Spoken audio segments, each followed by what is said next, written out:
A local newspaper ran an editorial recently offering suggestions for reducing our prison population. Like almost all solutions offered for public problems, what we need to do is to hire more government employees. So let's hire another 100 workers at $80,000 a year.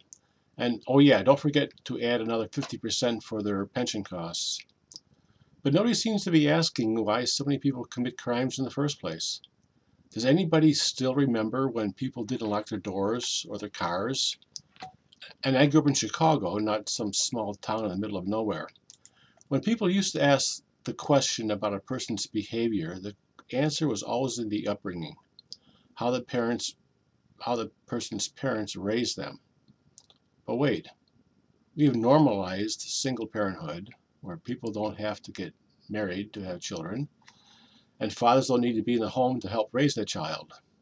There used to be a stigma there, but that was considered judgmental. The government is very willing to provide whatever financial assistance a person needs to raise a child by themselves. We've also normalized women working outside the home. First, we did it by telling women that they needed careers to be happy, fulfilled, and equal to men. Then we did it through our economic policies that sent millions of good-paying jobs overseas, so that the only jobs left for most people are grocery stores and fast food restaurants. Our economic policies also replaced full-time jobs with part-time jobs. So as a result of our policies, spouses no longer can afford to stay home to be with their children. Everybody has to work just to make ends meet. In addition, we normalized abortions. So children took on more the status of pets rather than human beings created in the image of God, which we are privileged to bear and raise. As long as we feed, clothe, and provide them with a place to stay, we have fulfilled our responsibility as parents. Our schools used to teach values, but this was done in the context of religious beliefs, specifically Christianity. But the court we call Supreme said that the government cannot aid religion in any way.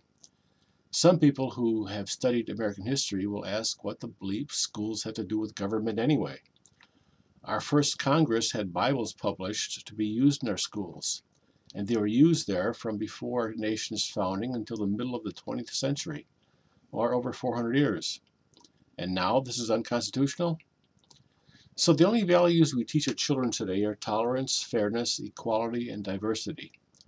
The last three are all functions of the government, so that the only responsibility that we teach our children is tolerance, which means essentially ignoring your neighbor, not caring or getting involved in the lives of other people. It's none of your business. We used to teach our children to love their neighbors. It shouldn't be surprising when we see that they don't.